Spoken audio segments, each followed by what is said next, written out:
views and opinions expressed by callers, guests, and hosts do not necessarily reflect those of the Black Talk Radio Network and Black Talk Media Project. Black Talk Radio is new black media for the new millennium.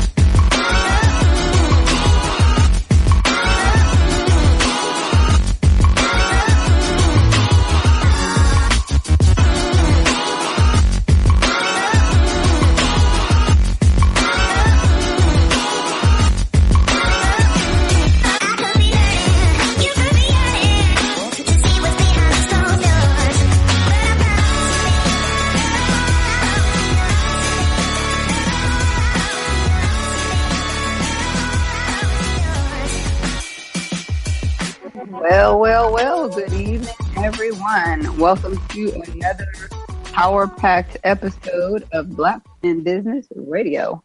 I am one of your hosts, Sisi Harry, and I am joined by my co-host, Brother Robert, Elevenx.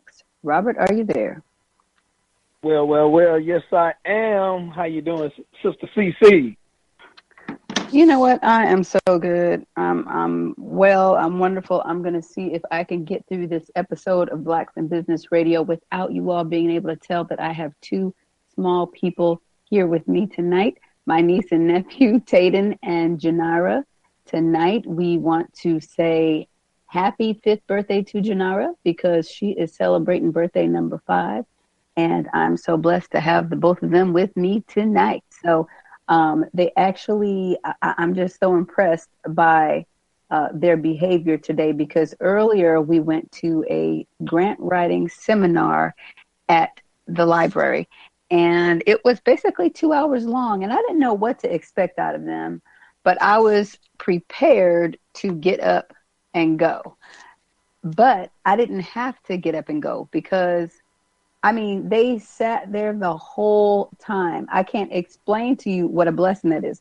Now, you probably wonder, how old are they? You know, it doesn't matter. When you're dealing with children of any age, if you are doing something that they're not interested in, 9.5 times out of 10, you're going to have some fidgeting issues. You're going to have 10,000 questions. When are we leaving? I'm hungry. I have to pee. He hit me. Just all kind of stuff that you can think of will come out of their little mouths. But they sat still and did not do anything. I was like, oh, my goodness. I couldn't believe it.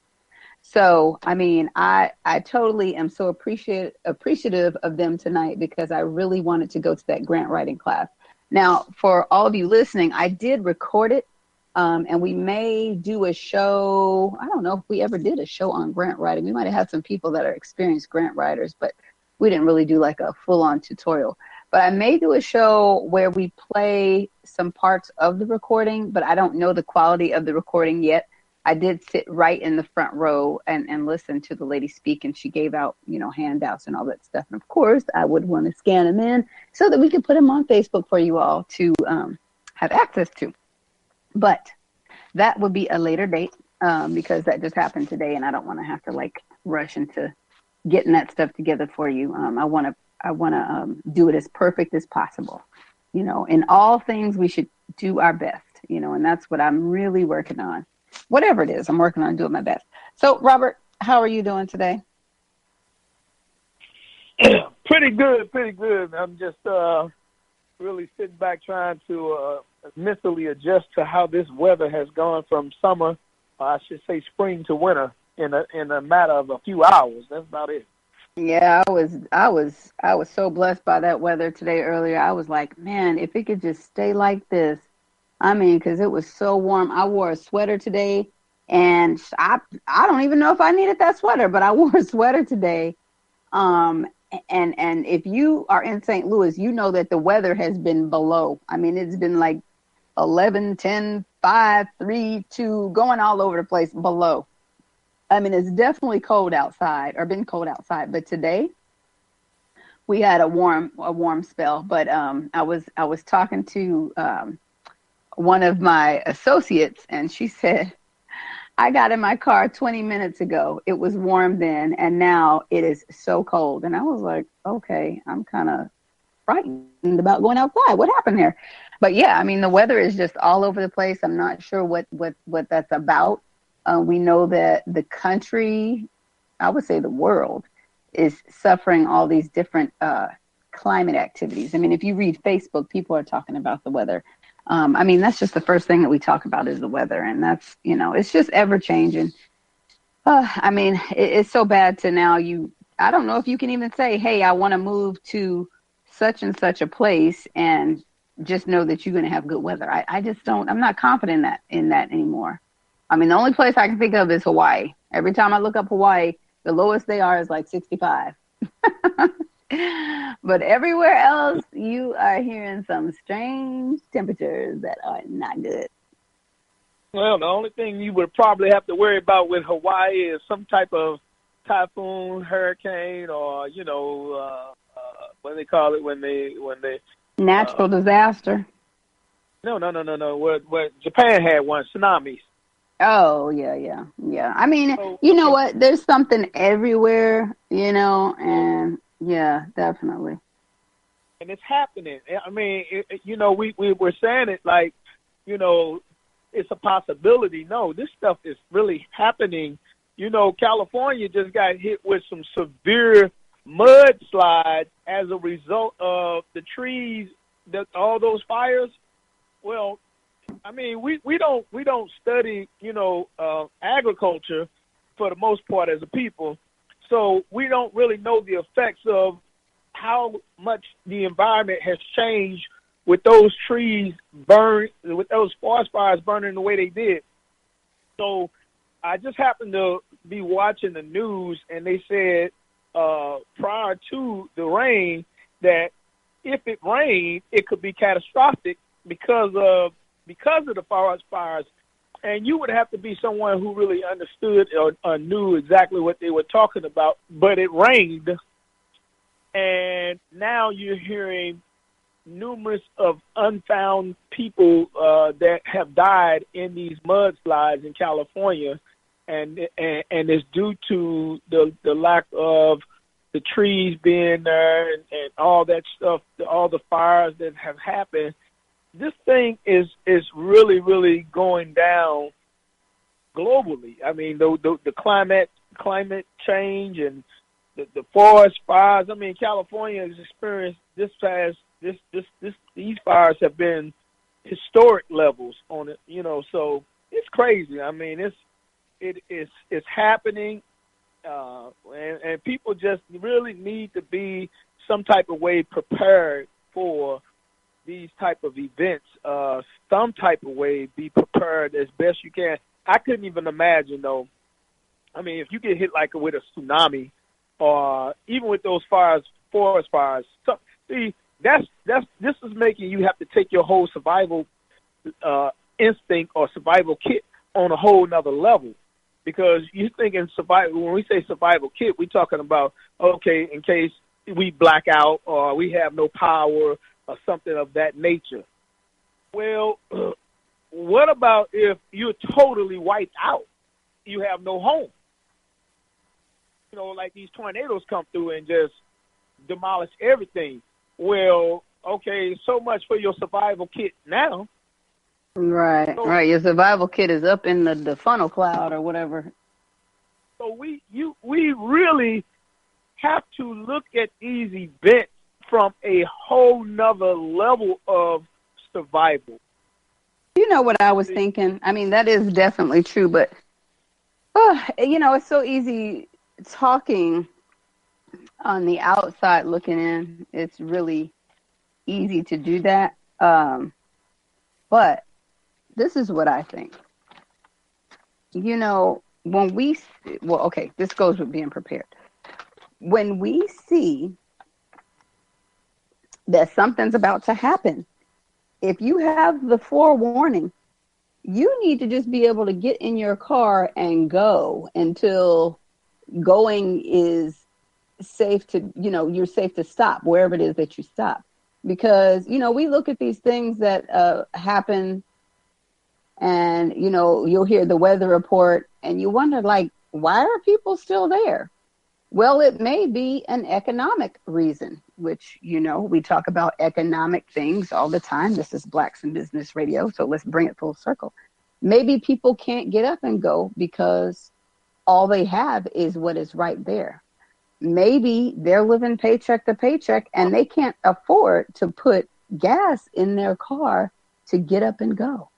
Maybe they're so stressed out that they haven't even been able to put the plan together for if these things happen, because we know that this world that we're living in right now is very stressful, and me, again, on the outside looking in, I'm looking at people, they're warning Florida, this is about to happen or whatever. I'm like, why are these people still there? Get in your car and just drive off. But maybe it's not that simple. Maybe it's not. I mean, I know we were kind of thrown off course last year.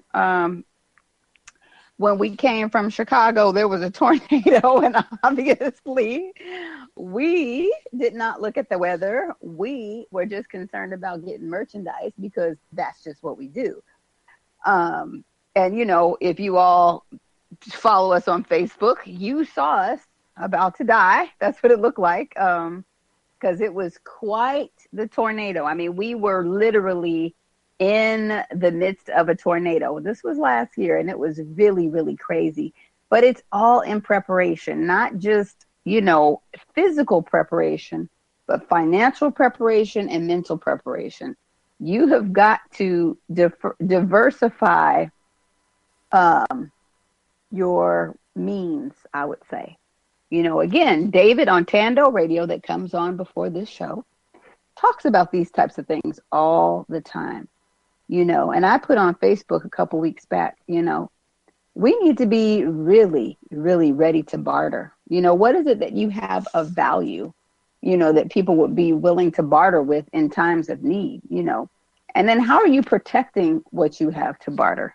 I mean, these are things that we all have to find issue with, because living day to day, you're not thinking about catastrophic emergencies. You're not thinking about insurance policies and all this different stuff that would surely cover you in some of these things that are happening. But I said even the other day, okay, if you have an insurance policy and what were we talking about? If something happened, I don't remember, something catastrophic. If this catastrophic thing happened, I want a policy that is going to take care of things. I don't want to have a policy that is just talking about they reimburse me. No, I want to be able to go to Homewood Suites, check in, and know that my bill is completely covered. I mean, the last thing I need to worry about is, okay, I'm paying $249 a month on this policy alone, and then I have to, for 15 to 20 days, put myself up here and worry about reimbursement. I don't want to have to worry about that. And then on top of that, okay, so if you have a catastrophic emergency, we need to bring Yolanda Spivey back on here so we can talk about these things. But if there's a catastrophic emergency and let's say, oh, hold on, let me turn this heater off. I'm sitting right in front of the heater and that's quite loud. If there's a catastrophic emergency, oh, the heater doesn't want to go off. Let me unplug it. Okay. If there's a catastrophic emergency and let's see. Okay.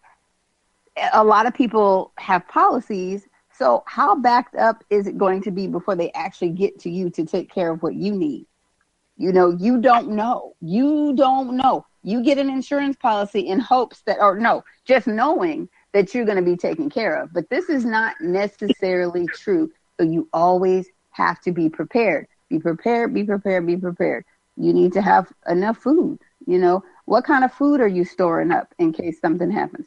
Do you have an emergency plan for you and your family if you're separate? Like, a lot of times you have children and they're at a school, I mean, there's just so much stuff, so many dynamics behind all of this. But I say pray about it. Seek out information on how to be prepared, and I'm talking about all the way around, physically, spiritually, financially, be prepared. And I would really say, think about, what it is that you would be bartering, because bartering I'm bartering right now. Bartering is very important. It is very important in these times because people are going without. I mean, there's a lot going on in this country. There's some things kind of being turned upside down. Some of it looks good. Some of it looks bad. Some of it I just really don't know. But we just have to continue getting ourselves together. So that's my blurb for that portion of the show. So Robert, what do you have going on? I mean, I don't know. We need to be real with the people. That's what I feel. So, yeah, let me tell my little story real quick. I mean, I said that was my blurb, but, because we can bring it all full circle. But, this past week, my car got towed. Why? Because I parked where I shouldn't have parked. Totally parked where I shouldn't have parked. And that was $410. Now, I totally am accountable for that mistake, But as we get into these times where we really need to be wise about our money, you guys, we need to not make these silly little mistakes, because as the crunch of things, as they come down and as they get even tighter, you're going to notice these systems really going after people for what they need to go after people for. I mean, that's you all, whereas there was leeway in some places, leeway has gone out the window. I was thinking the other day, in Washington State, things are so different than in St. Louis. But I wouldn't really say that anymore. I think it's just the changing times. We just have to be very mindful, because when we make these mistakes that seem little, they're not so little when it comes down to everything financial. So we really, really, really have to be mindful. But yeah, that was my financial issue this past week. What's going on with you? Yeah, it was my financial issue as well. Yeah. Huh? I think it was my financial issue as well. But nevertheless, No. It's definitely not your financial issue. Trust me. It's really not. But anyway, what's going on with you? But yeah, I mean, I always say I just don't have any problems outside of that I self-inflict, unless I neglect to do something in preparation. Now, I've had some busted pipes in my building, and I elected to wait on a friend to come by and help me get these pipes fixed today, which I've been waiting all day, and I just decided to go by Home Depot and pick up the material myself, which cost me about $50 for everything that I need, torch, everything, solder, flux, I don't know if I got sandpaper in there, but nevertheless, point being is this right here. Anything that really happens to you happens because you either neglect to prepare yourself properly, or you did something in negligence. Now, yeah, I would agree. I would definitely agree. Now, outside of that, for me personally, my life is good. My life is good. My life is good. I don't have any complaints. Because one thing that I tell people all the time, they hear me say this all the time, if you live based on mathematics, then you don't make many mistakes and you always hold yourself accountable. For whatever it is that goes down, you don't look to put blame nowhere else other than yourself.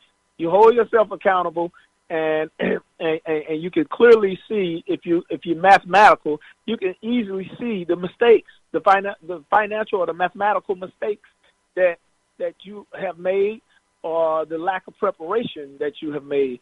And these pipes busting, for me, was a lack of preparation. That's exactly what it is. It was a lack of preparation. I had these pipes bust last year. So I knew that this year going forward, I should have made the proper adjustments in terms of putting some insulation around the pipes, and I did not do that. So by not doing it, the pipes bust. So I'm sitting here, I can't even be mad at anybody, but the blessing of it is this right here. I know how to fix it. And sometimes, we kind of, we kind of tell ourselves, no, don't do it. Let somebody that know how to, that get paid to do that, But, there's certain men that I look at that I've had in my life that have been the type of men that actually can see something that is not right or needs to be repaired, and they go and knock it out the box like that real quick. And those have been the type of men that I have always admired, rather than, and I get told, my partner always tell me, be the businessman, brother, be the businessman. And I get that. I totally get that. Be the businessman. When you have enough money to pay people to do things, do that. But there's times that you don't always have that extra cash that you should know how to do some of these things for yourself. You just should know how to do that. Every man, and today a lot of women, but I would say every man needs to be mechanically inclined, whether he knows how to work on his car, whether he knows how to, if he owns a home, he should know something about the home, something about his home to if an emergency like what I have going on right now pops up, he needs to be able to, if he doesn't have the cash nor the insurance, then he needs to be able to solve the problem himself. Like I say, I get told all the time, Brother Rob, man, be the businessman that you are and make more money. And God knows I understand that logic. I truly understand that logic, because time is so precious. And if you spend your time and invest your time correctly, then you will be rewarded for your labor monetarily. You will get rewarded. Trust and believe. And then you will have the cash to be able to pay somebody to come and take care of that problem while you continue to focus on, making the cash. I just so happen to like doing construction. So it's a labor of love for me. But so the point of this whole story is, again, being prepared, and we're talking about this preparedness for these disasters, but being prepared, ladies and gentlemen, don't go into a thing or a season knowing that you have issues, whether it be in your personal life, whether it be in your home, whether it be in your car, whether it be business or whatever. Don't go into a season knowing that there is something that needs to be looked into, corrected, or addressed, and you fail to address it. And then when it's too late, that small thing becomes a big problem or whatever, and now you're forced to address it. Well, in other words, the mountain the molehill becomes a mountain. Yeah, and we are human beings, and unfortunately, all of us haven't, really been trained in certain areas because our parents weren't. So I like to say, you don't learn unless you want to learn, because sometimes even though we've suffered a tragedy, we still don't learn, or, something like that. But we all have things going on, but it's how you get through a thing. I mean, as long as you don't stick your head in the sand or whatever, you can get through it, whatever it is. There's lots of ways to get through a thing. And I think the biggest thing is sometimes we need to open our mouth. If you're going through something, you got to open your mouth, because you never know who has the key to the lock. You just have to open your mouth, and there's a way to do everything. There's a way to say everything. There's a way to ask, So When you do those things, trust and believe, things will definitely fall into place. Now, this week or the other day, was it yesterday? Day before yesterday, I feel like I've had like a whole week just into a month, like just everything has been happening. But here in St. Louis, they have a program that you can go and jumpstart your business idea, or if you're already in business, they help you get things going by many different classes. I believe the class is 6 weeks long. I actually signed up. Well, actually, I paid my deposit. I paid my deposit to go to this business class, and it's an entrepreneurial journey. I mean, there was many different women in there and one man. Some of them had their business going already, and some of them were thinking about being in business. And I met a couple interesting people. So it'll be really exciting to do that. And I would encourage everyone to find out what sort of programs you have in your area, to help you. And that kind of brings me into our subject matter today. Okay. So let's go ahead into the flyer. It says Blacks in Business Radio. Reading keeps you relevant in entrepreneurship. Join Brother Robert Elevenx Minor and Sisi Harry for a power-packed episode January 11, 2018 at 7 p.m. For our program discussing books, magazines, people you're following, or whatever it is that you're doing to stay relevant in the world of entrepreneurship. In the second hour, join us in the discussion about a YouTube done by Maggie Anderson entitled My Black Year. Okay, so that's what we're doing today. I have segued into that portion. Like I said, I saw that, I don't know where, I think I saw it advertised on Facebook. How are you staying relevant is my question to our listening audience. Whether you are still trying to make your way off the job into entrepreneurship, where do you receive your information? Are you subscribed to any sort of publications? Are you going to the library and reading? Have you joined any meetup groups? We would like to know that. If you know some information that we don't, please share it with us, because it definitely helps entrepreneurs out there in being relevant. Some people gather small groups together and they, they deal with certain things. But a lot of people, they haven't made time for such things. And I know for me right now, I'm staying relevant by, taking these little snippets in education. I really feel like I need to do that right now. I really need to make sure that I'm keeping my mind sharp, because as, things go down, you tend to just kind of go through the motions, and that's not good for me. I know I'm a very social person, and I know that I need to make sure that I am still relevant in entrepreneurship. That's why, let's see, what did I do? I signed up a couple months ago to go to a sign language course. Of course, that can help you in business. Sign language is, of course, another language. I'm so excited about that, because I took sign language in community college, but, it didn't go so well. That's a whole nother story. I really don't like college, to be honest with you. I love learning, but I don't like college because there's a lot of bureaucracy in college. You have a lot of racism in college, and I just don't have that thick skin to let people talk to me crazy and treat me all kind of crazy ways in education. I'll give you an example. I took a Black history course, and it was at the same time when all the Ferguson situation was happening.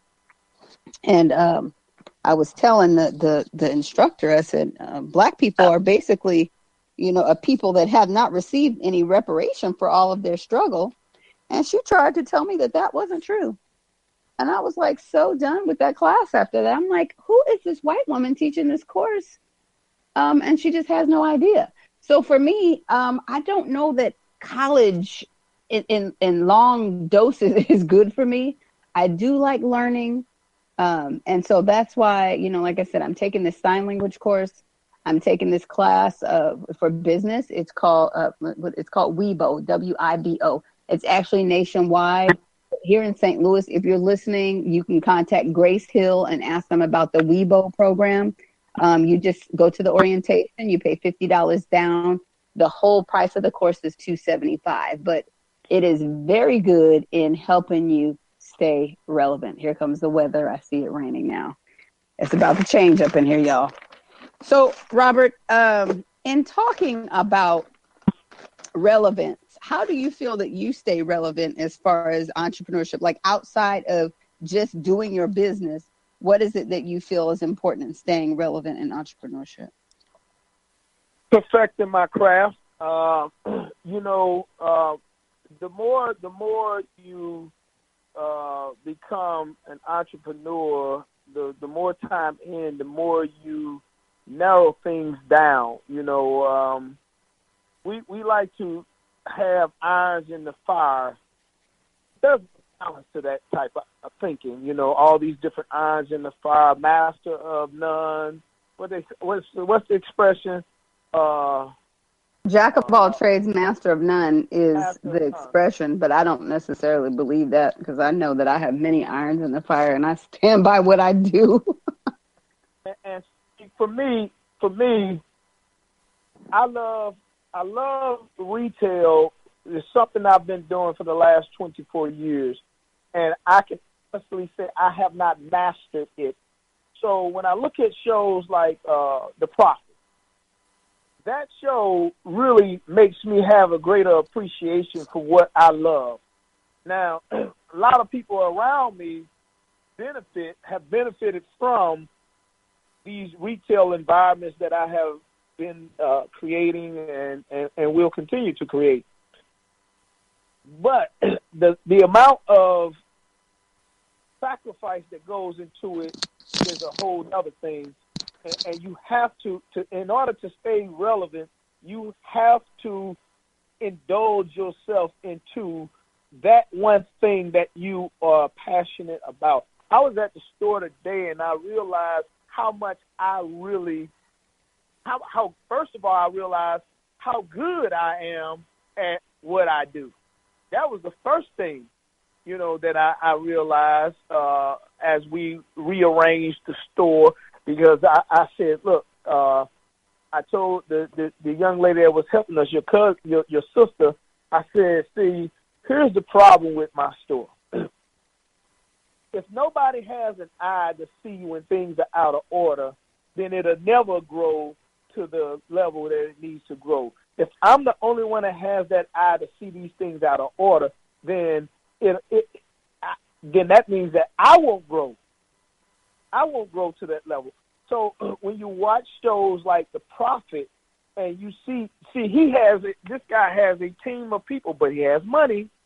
He has some of the best people to come in and take the store where it currently is and turn it around and make it into a phenomenal success, is based on if the owners that he's working with are willing participants. But if they are, by putting the right things into play, the right people into play, then it makes it a success. You have to, in order to stay relevant, you have to just really narrow down the amount of things that you are involved in, and really focus on being the best at what you do. And that's what I was telling your sister today. I said, for me, I get the biggest thrill when a person comes through this door and they are in awe at this whole environment that we have created outside of the flea market. I get a big thrill when they say, man, this is nice in here. It's supposed to be like that. And seeing as Black people, we have to be above and beyond. We really can be above and beyond, but we have to be above and beyond. So going back, so what makes me relevant is the fact that I have learned that I don't need to be doing so many different things. I need to perfect the one thing that I'm very passionate about. Is it okay to go and learn the denture game that I'm about to learn? Yes, it is okay to do that.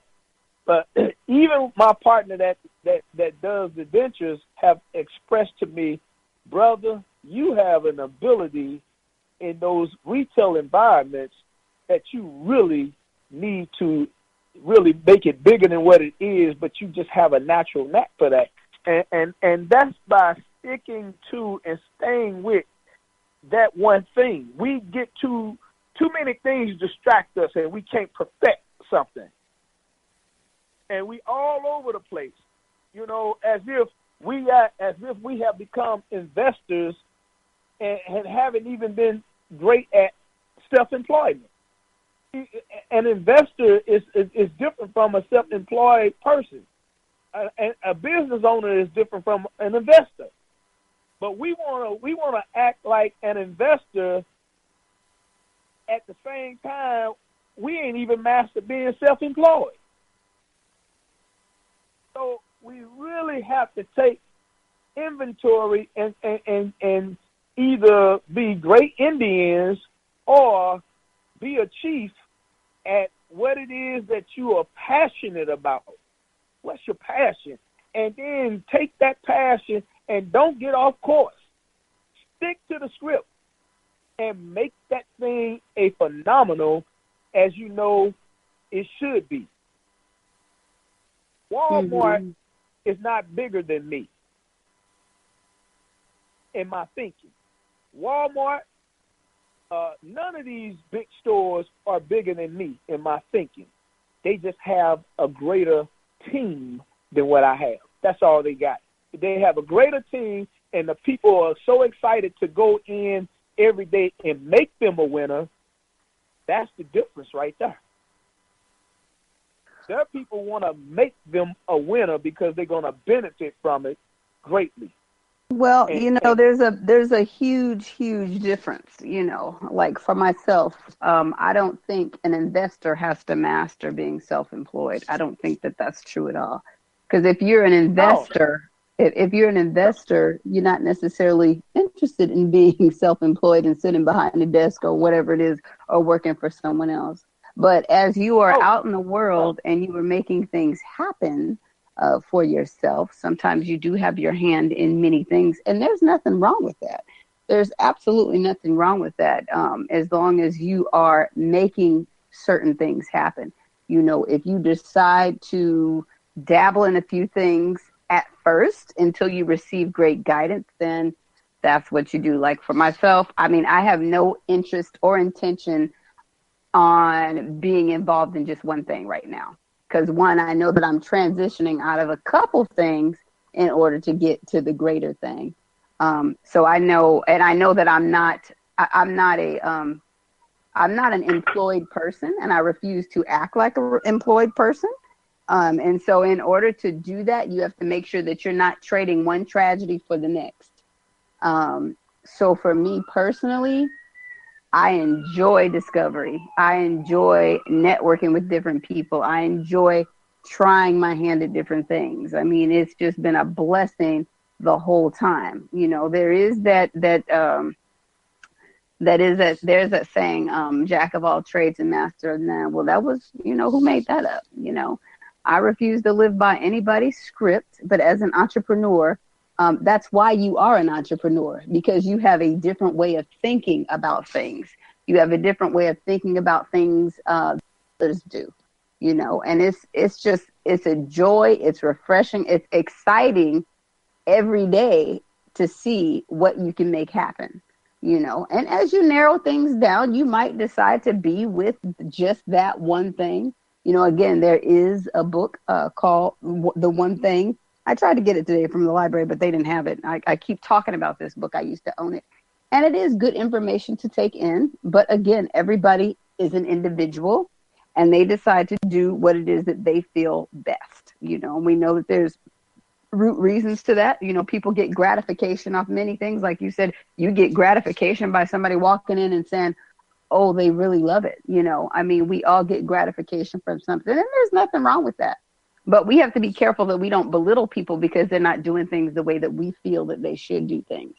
And although you are successful in one way, someone else is still successful on the other side of the spectrum. So we want to make sure that, we are open to ideas and information. That's how we move forward.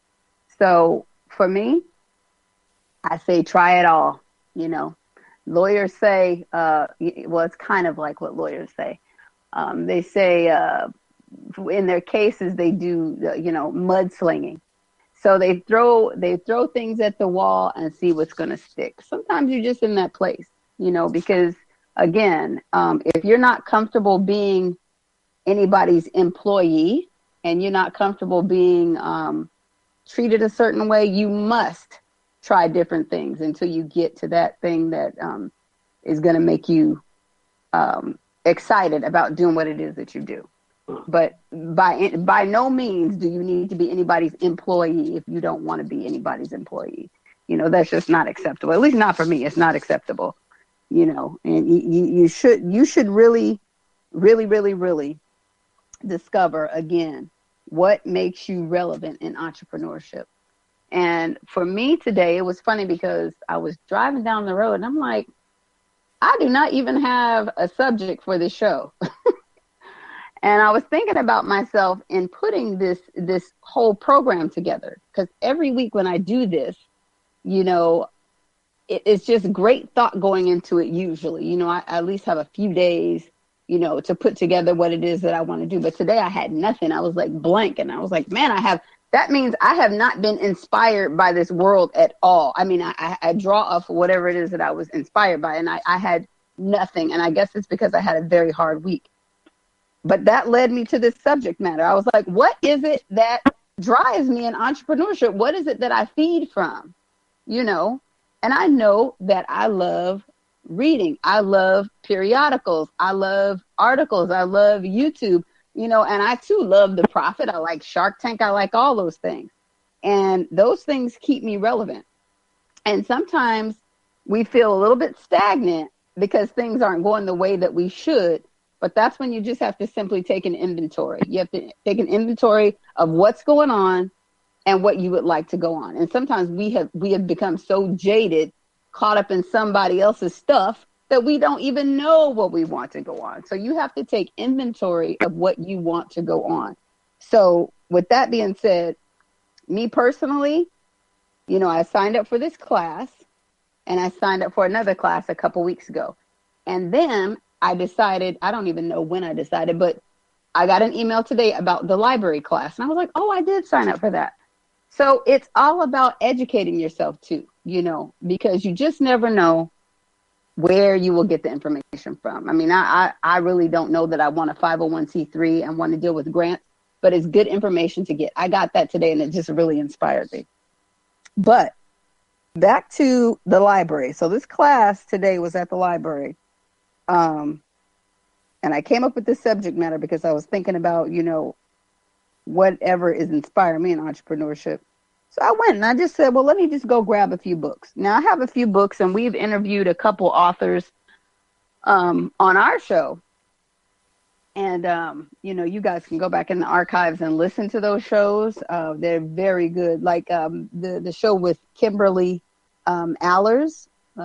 She wrote a wonderful book. I don't have it in front of me. She wrote a wonderful book on entrepreneurship. Let's see. Who else did we have on? Man, that was 2 years ago. We had an author of a children's book. What is his name? Boy, I just drew a blank all of a sudden. But yeah, we've had a couple authors on here. But I got some books today, and this one in front of me is called Everything I Know About Business I Learned from Monopoly. Now, that's good. That's a really good title because most people in business that I know really do like the game Monopoly. Robert, do you play Monopoly? Yes, I do. Okay. Hold on. I need to get this other line. This is my plumber right now. So let me click over real quick. I'll be right back, y'all. Okay. Well, while he's talking to his plumber, because again, you guys, his pipes had busted. This is called Everything I Know About Business I Learned from Monopoly. And like I said, a lot of people really like Monopoly, especially if you're in business. But I know back in the day, I really didn't even understand Monopoly. It was just crazy to me. People going to jail, a dog walking around the board, an iron. I just didn't understand the real concept of the game, the money. Of course, everybody liked the money. But as a young child, I really didn't get Monopoly. But this, Everything I Know About Business I Learned from Monopoly, it says successful Executives reveal strategic lessons from the world's greatest board game, and it's by Alan Axelrod. And let's look at it. It says, as the world's most popular board game, Monopoly gave most of us our first glimpse into the world of business. It introduced us to ruthless competition, high stakes, wheeling and dealing, the sweet smell of success, and the bitter taste of failure. Besides being a pleasure to play, Monopoly is in many ways a microcosm of the real business world. The strategies that lead to victory in the board game are the same ones used in the boardroom. And in everything I know about business I learned from Monopoly, top executives from major international corporations and the other business experts reveal the secrets of corporate gamesmanship as found in the timeless game. Okay?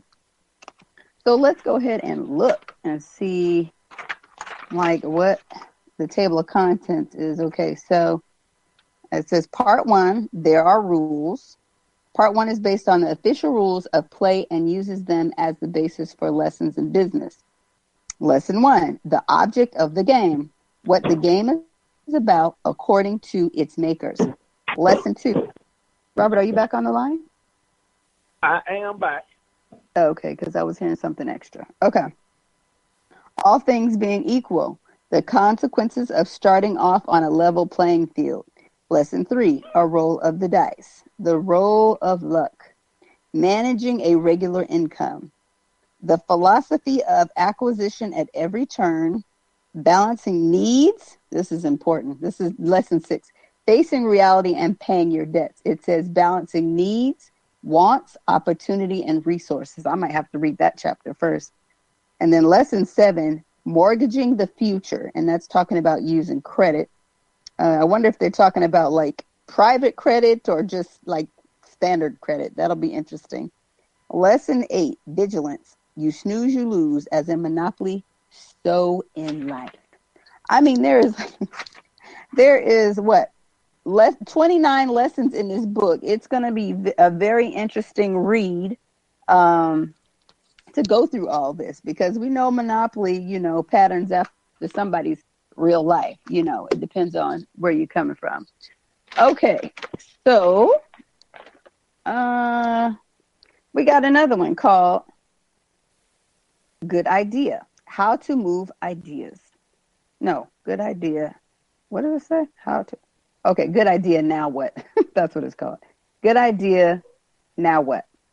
Okay, so this is by Charles T. Lee. Okay. I'm starting to hear some little people making noise. Let's see here. Hold on, you guys.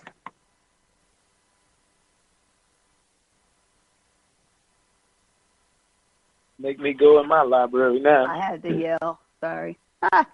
Okay. Scotty says, I just read an article that people average $1,000 in credit card debt buying Christmas gifts. I did not call you. Go sit down now.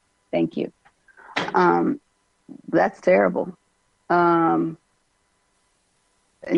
Scotty, is that like this year or just on average? Somebody did an average. That's a lot of credit card. That's a lot of interest on that credit card debt, whatever it is. Okay, so back to Good Idea, now what? Let's see. All these books have a long table of contents, which is good. I would advise that when you're reading these books, go into study mode. Don't just read it to be reading to say you read something. I would say keep a notebook so that you could keep very good notes, because you want to refer back to these things, later on. You want to be able to, put quotes on Facebook from the book and all that other stuff. You want to inspire people. You want to be inspired yourself. Okay, so part 1, it says, where do good ideas come from? Okay, and then underneath there's many different things. Let's see. It says chapter 1, strategy or chance. Then ideas in the midst, wisdom from the streets. My need for need. Medici changed my life. The Medici tweet. Don't settle for good. That's a good one. Don't settle for good, because sometimes we have said, oh, this is good and this is good enough or whatever. But why should you settle for good? You shouldn't settle for good. You need excellent. That's what I'm saying. Okay, part 2, life after inspiration. And then addicted to inspiration. Let's see. Chapter 7 is what a plan. Chapter 8, dig a little deeper. Chapter 9, ideas don't work. You do. Bootstrapping for Project 7, becoming a bootstrapper. Woo, bootstrapper. That's kind of a fighting word, that bootstrapping thing. Pull yourself up by your bootstraps and all that. We know what we think about that one, but we'll move on. Chapter 10, it says choose family. Let's go to chapter 10 and see what that's talking about. Choose family, because, our families get sacrificed, just kind of thrown to the wolves as we do business sometimes. I'll say most of the time, as we're trying to, basically give our family what we didn't have. This says choose family. No idea happens in a vacuum. The idea maker's choice to pursue an idea is bound to impact that person's relationships with other people, whether friends, family, or coworkers. For some, the actualization of an idea comes at the great cost of human relationships, even with those they dearly love. As a child, I saw this up close as my parents took on their entrepreneurial pursuits. Although there were many other relational factors that led to their eventual separation and divorce, there's no doubt that their nonstop working lifestyles hindered them from creating enough space or time to strengthen our family relationships.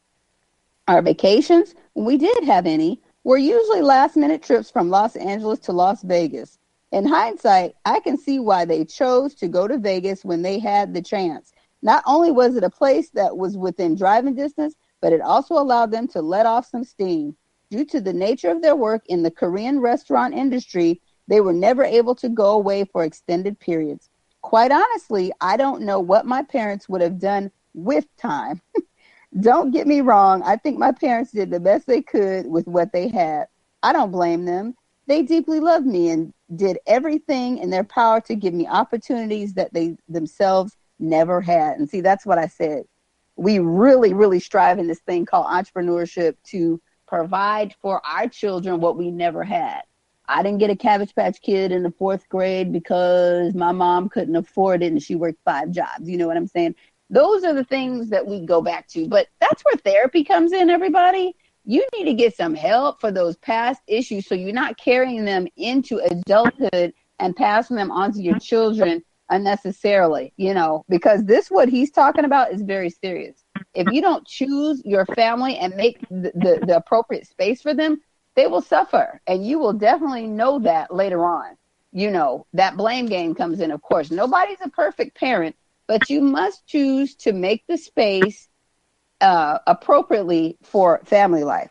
Okay.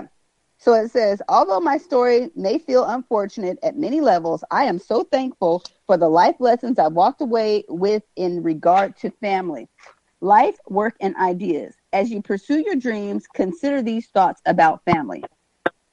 1, they see you for who you really are and still love you. Is that true? I don't know.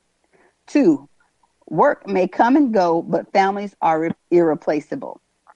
3, it takes as much work, if not more, to build a family as it does a business.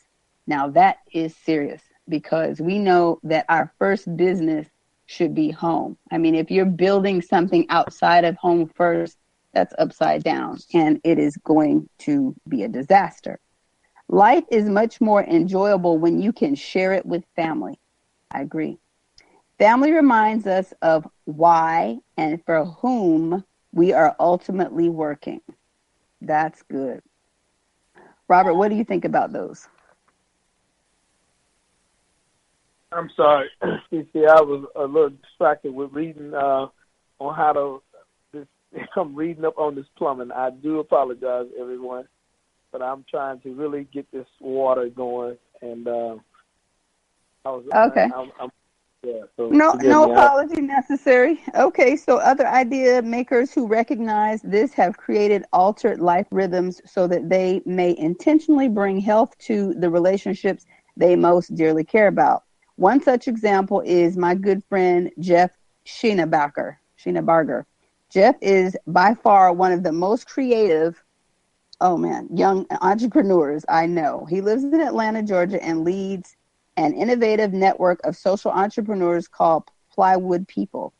Plywood People are innovators who seek to solve social problems both locally and internationally by organizing, innovating, and managing ideas that produce change. Jeff's imprint and influence can be seen on several projects and campaigns that you may have come across.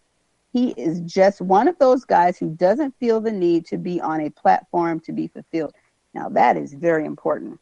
That is very important. He's just one of those guys who doesn't feel the need to be on a platform to be fulfilled.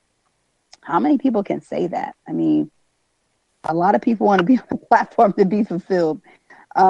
Jeff is also a new father. In recent months, he has worked to shift his priorities and schedule in hopes of building a healthy marriage and family. I spoke to Jeff recently about the relationship between ideas and family life. He had some great thoughts, including the following. It's important not to analyze family success by the success of your ideas. One thing I have been thinking about lately is, what if my greatest ideas were for my family instead of for others? How come I spend so much energy thinking of ideas for my organization or business when I'm not using that same level of creative energy for my own family? Things like that should have the most level of creativity. What do I want to be known for in relation to my own family? If everyone else calls me a creative, but my own family doesn't, then I don't think I lived the full responsibility that I have been given as a dad. I really didn't give them the attention and creative energy that I gave everyone else. I want to raise children that are more creative than I am. If I'm not encouraging to them in that, I feel that I have really failed as a dad. Are you serious? There are people who think like this? It's quite humbling to hear this from a 31-year-old. Stay mindful of those who will stick with you through thick and thin when you're pursuing an idea. Your gain at their loss is no gain to you. Wow, that's a good chapter right there. Okay, so again, that's chapter 10. It's called Choose Family. The book is called Good Idea, Now What? Okay, so that's the second book.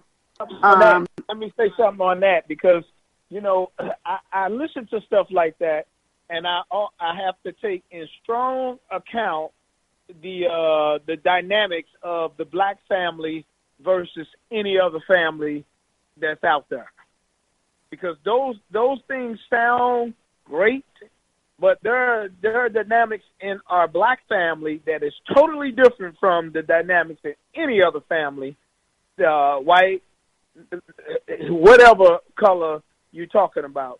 So in hearing that sounds great. That really sounds great.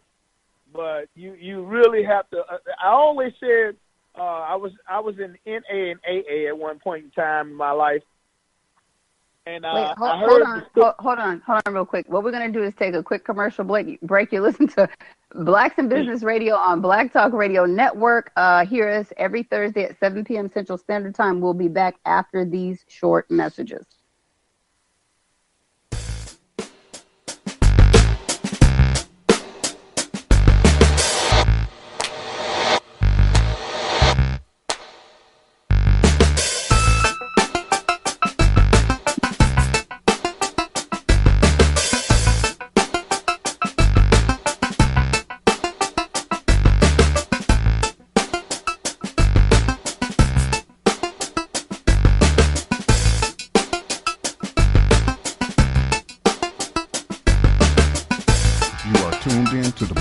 Radio Network. For podcasts and live program scheduling, visit us on the web at blacktalkradionetwork.com.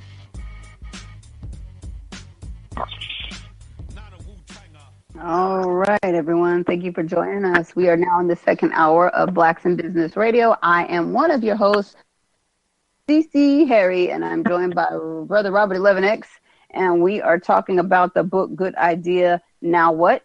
And Robert was having some opposition to what the book was talking about in reference to family life. Go ahead, Robert. You said you were in a program. What were you talking about? And I actually was kicked out of that program because I listened to these stories about this middle-class white man who came up with this program, which, for the most part, I got it. I got the point of it. But one of my questions was about this white guy was, okay, well, what kind of family life did he have?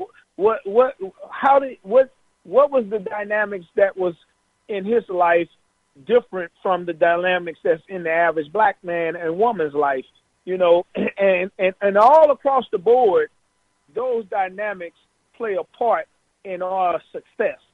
So, you know, when you talk about these things, those are great family, great ideals, but there are different. The scenarios between a white family and a black family is totally different. There's just so many different scenarios, so many different angles. You know, white families ain't got to prepare their children to go out into this society.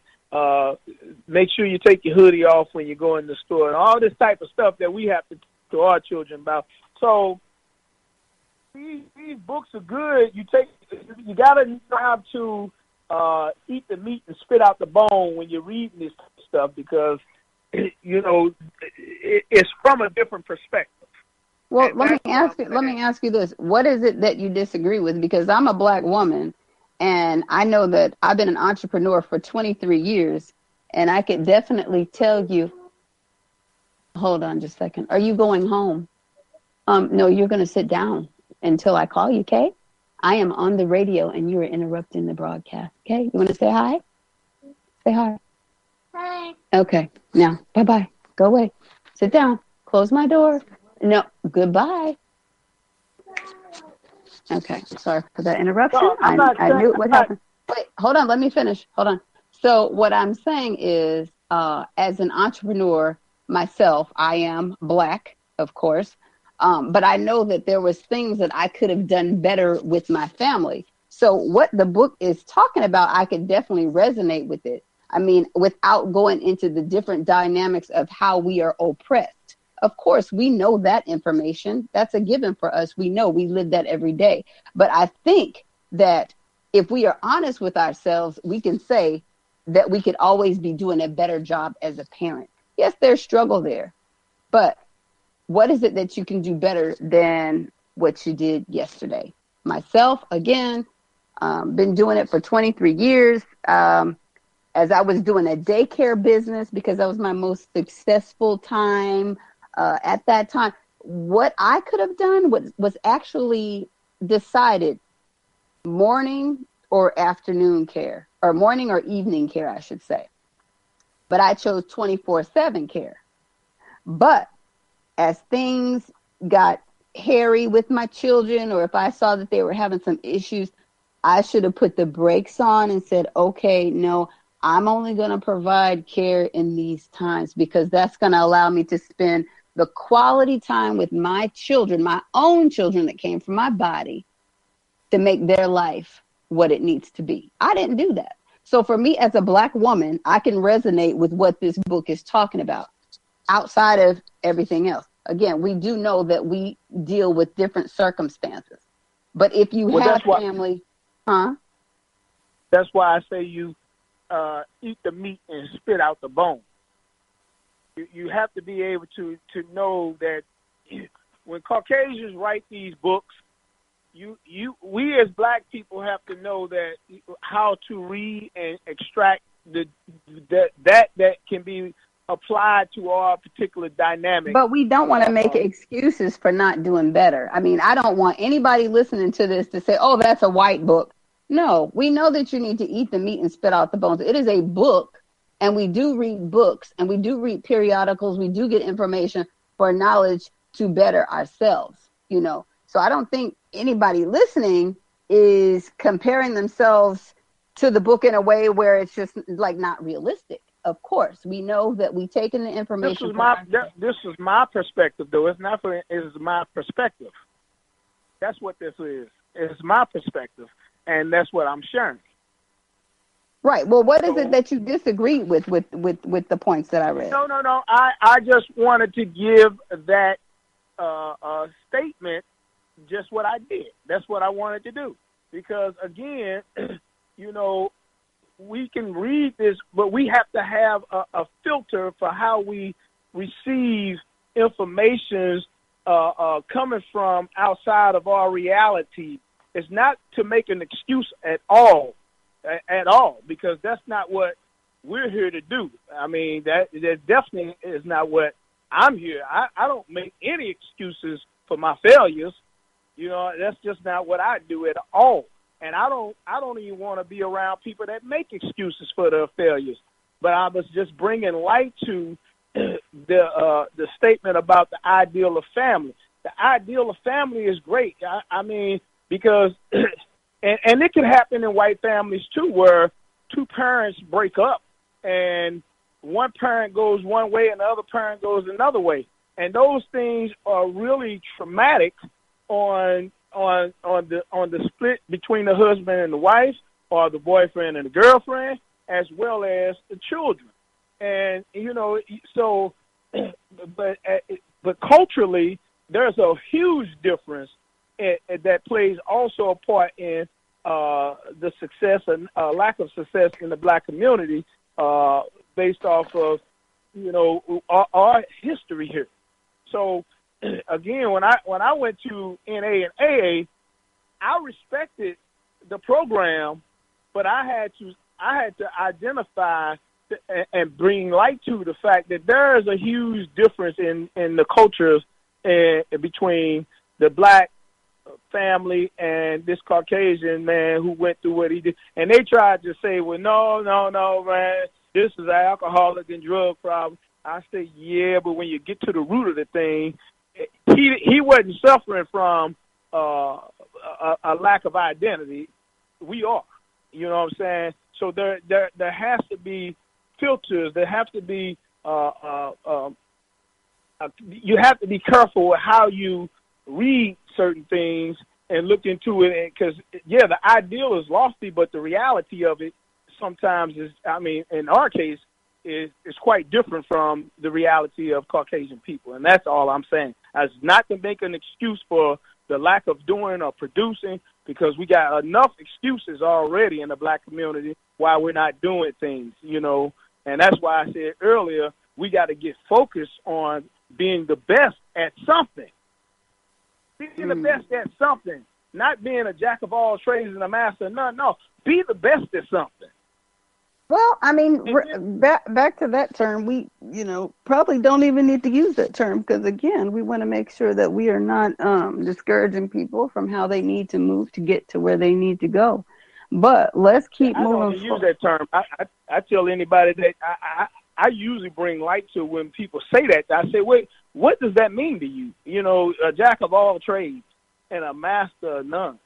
I mean, you have to be able to master something and then move on. It doesn't, mastery of a thing doesn't take a lifetime. It doesn't take a lifetime to master the knowledge of how to do something.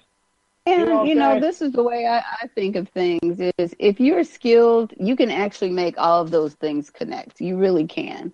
You can make all of them relevant toward one another and put them in a business. That's just the reality of it. I mean, if it takes you a little while to do that, then it just takes a little while, but you can definitely do that. But let's move to the next book, because we clearly are in 9 minutes of the second hour and we still have a YouTube video to look at. Okay, so the next book I have is called the international bestseller, which is called 100 Great Businesses and the Minds Behind Them. So that one I thought was very interesting. And now, none of these books I've previewed. I have not previewed any of them. I grabbed them off the shelf. I ran home and turned on my computer and got ready for the thing. But let's see. So this book, let me see if it gives me anything in the beginning. Yeah, there's an introduction. It says the typical business success story starts like this. Mr. X has a brilliant idea in the bath one morning. Sounds like me. He calls a friend, and together they build the invention in the garage. Then they go out and sell it from the back of Mr. X's car, and before they know it, they are both millionaires. We like these stories because they make us think we could easily do the same thing. All we need is that great idea, right? Miracles do happen. Nike's Phil Knight did start out selling running shoes from the back of his car. Pierre Omidyar did just happen to have an idea for an internet site, eBay, that made him a billionaire several times over. James Dyson became one of Britain's richest men after inventing a new kind of vacuum cleaner in his shed. But these fairy tales tend to skip over the details, the parts of the story where, for example, Dyson had to build 5,127 vacuum cleaner prototypes before he actually got to the thing that worked properly, where FedEx founder Fred Smith nearly went broke several times over the early years, and why Debbie Fields of Miss Fields Cookies fame now has little to do with the company that bears her name. Having a great idea is the easy part. As the 100 businesses in this book all demonstrate, the real talent lies in knowing what to do next, how to finance and build the product, when and how to market it, and most importantly, how to persist with it and continue to believe in it through the inevitable difficult times. Like Lonnie Johnson. Now, I've been trying to get Lonnie Johnson on this show. I need to call him again tomorrow. Lonnie Johnson, the rocket scientist who had to spend 8 years knocking on doors before somebody agreed to build his invention, the Super Soaker water gun. Our case studies over a range of companies from recent startups to firm over 100 years old, from the origins of cornflakes to the birth of satellite radio. Wow. The genius of MTV to the Red Bull energy drink phenomenon, from the Walkman to the Nike sneaker. What they all have in common is a talent for innovation, which can take many forms. Inventing a whole new product, taking somebody else's idea and making it work better, or simply taking over the market by selling products cheaper than anybody else. It's about Samuel Walton. You know that's Walmart. So that book is called 100 Great Businesses and the Minds Behind Them. So that's going to be a great read. It's by Emily Ross and Angus Holland. Pick that up on Amazon or at your nearest library, okay? All right. The next book I have is called The Social Entrepreneur's Handbook by Rupert Schofield, President and the CEO, Foundation International Community Assistance. Oh, that should be interesting. It says, no one knows the business of social entrepreneurship better than Rupert Schofield, co-founder and president of FINCA International, a nonprofit microfinancing institution with 7,000 employees serving 750,000 customers in 21 countries. Schofield has been a social entrepreneur for 40 years. The Social Entrepreneur's Handbook, Schofield leads you through the entire process of starting up and running a nonprofit, sharing personal success stories and advice on what not to do, valuable lessons he learned the hard way. The process, while risky, isn't as difficult as you think. Practically speaking, you need only two things, an idea and a plan.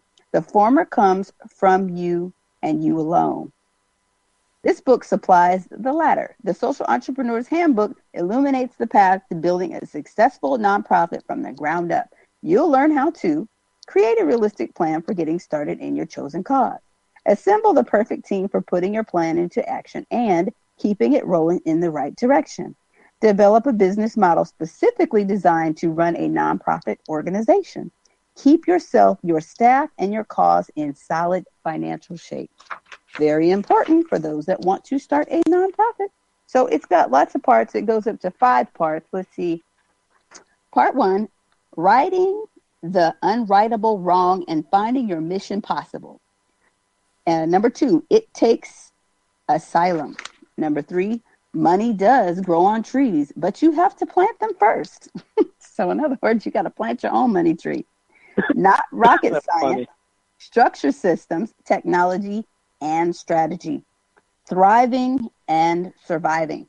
That book is going to be good. I mean, even if you're not interested in a nonprofit right now, I say dig into the information, because if not for yourself, what about for someone else? If you get the information and you share it with your friend who is thinking about a nonprofit, you might be able to help them. Okay. So again, that was called The Social Entrepreneur's Handbook by Rupert Schofield.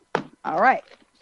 Next up, we have got Innovation Africa, Emerging Hubs of Excellence. Okay. And this is by Olubinda Abdisi, Gisi Kiri, Sibina, and Joy Sinde Santos. Okay. Those sound like our people. Okay, so let's see. Emerging hubs. Okay, so the introduction, okay, towards the unified theory of Pan-African innovation hubs in South Africa, electronic government to Cabo Verde, the prospects and limits of innovation in small island developing states, mobile technology, innovation ecosystems in Kenya. Oh man, there's just like so many chapters here. Okay, reviewing Nollywood. What is Nollywood? Do you know what that is? Is that Nigerian Hollywood? You should know what Nollywood is. Okay. Cassava as a driver of innovation, the case of Ghana and Nigeria. Using agricultural byproducts in Egypt. The role of commodity boards in innovation policy coordination. Case studies of the sugarcane and tea subsectors in Kenya. Innovation hub in the steel sector in Algeria. Suami magazine, the evolving story of Africa's largest industrial cluster. Innovation Africa looking forward. That sounds like a powerful book. It really, really, really does. Let me see. I don't want to leave Africa out here. But this is a serious read. As I look through this, oh my goodness, I am looking at the references. I'm looking at the charts. This is if you're really interested in doing research about doing businesses in Africa, because I'm looking at, human development levels. I mean, this is like a college book for real. Like if you need to do research, I mean, they have conclusions and market. I mean, this is deep. This is really deep. I mean, this is something, I tell you. Not a quick, easy read. That's a good book right there. Again, that's Innovation Africa, Emerging Hubs of Excellence. Okay, let me see. Well, let's take a little breather. Robert, what do you think about those books so far? We have got 2 more to go. Huh? I like the books. I like the books that talk about, the different entrepreneurs. You shared one that had the Sam Walton story in it, I guess. Okay, yeah, that was 100 Great Businesses and the Minds Behind Them by Emily Ross and Angus Holland. Okay. And people, I always, I was told early on in reference to going in business, it's a great value to be able to access the mind of these successful entrepreneurs, but most times we won't be able to do that. So that's why we should read the books of the entrepreneurs. Mm-hmm. That's definitely true. That's definitely true. And as you say that, I'm thinking about a couple months back, I was tapping into John Paul DeJoria. He is actually one of the creators of the Paul Mitchell line, the hair care line. Oh, John Paul DeJoria has a wonderful... Matter of fact, I'm going to watch that story tonight. He has a story that is so amazing. They started that business with only $700. But if you want to get into the black side of it, I would tell you to look at Mr. Dudley of Dudley Hair Care Products. I mean, he is phenomenal. Now, I've met him personally. He has a fantastic story. But yes, you are absolutely right. Sometimes, we won't get to meet these great people. And the only way we can tap into the information is by reading their books or reading about them. Let's see. Or one other way. Another way is by attending trade shows. Okay. You meet all those people. If you're in the fashion industry, you go to the trade show in Las Vegas, and you will meet all the people in the fashion industry, all the big name brands. They'll be at the Magic Show in Las Vegas. See, and that's how you have to be able to place yourself in environments to where they want to meet you, and not so much as you want to meet them, like going to these different award shows. Award shows are good, too, because if you're in an award show, music award show or whatever type of award show, and all these big name stars are there or whatever, then, you know, you're in the same environment, and it may allow you some access. But the greatest access to these people, these big name people who are in the limelight as well as in business, is always through a trade show. A trade show gives them, allows you access. Actually, it puts you in the driver's seat, because now they want to meet you. Well, they should definitely, our listening audience should be looking into periodicals and books on trade shows. So let's look real quick. Books on trade shows. Let's see what we find. Books on trade shows. Okay, here's one. How to Get the Most Out of Trade Shows by Steve Miller. Okay. Then there's another one called Trade Shows in a Day. Let's see. I don't know who that one's by. Let's see. Trade Shows in a Day. Get It Done Right, Get It Done Fast by Betsy Bosdeck and Rhonda Abrams. Okay, here's another one. Trade Shows and Event Marketing. That one's by Ruth Butts. Let's see. And there's another one.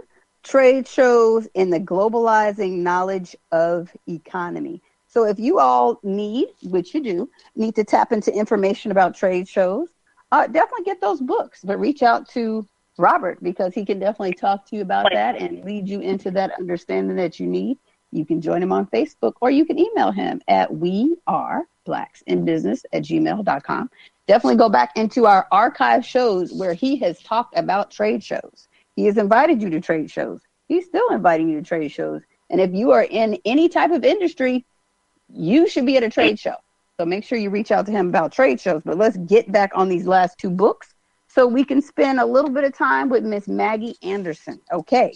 So this book that I'm looking at is called Your Own Terms, A Woman's Guide to Taking Charge of Any Negotiation. And that is by Yasmin Davids. Yeah, Davids. Okay.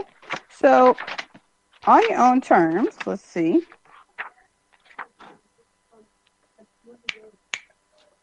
Okay. Let's see. Well, let me see. Hold on, you guys. Matter of fact, let me get into this really quick. You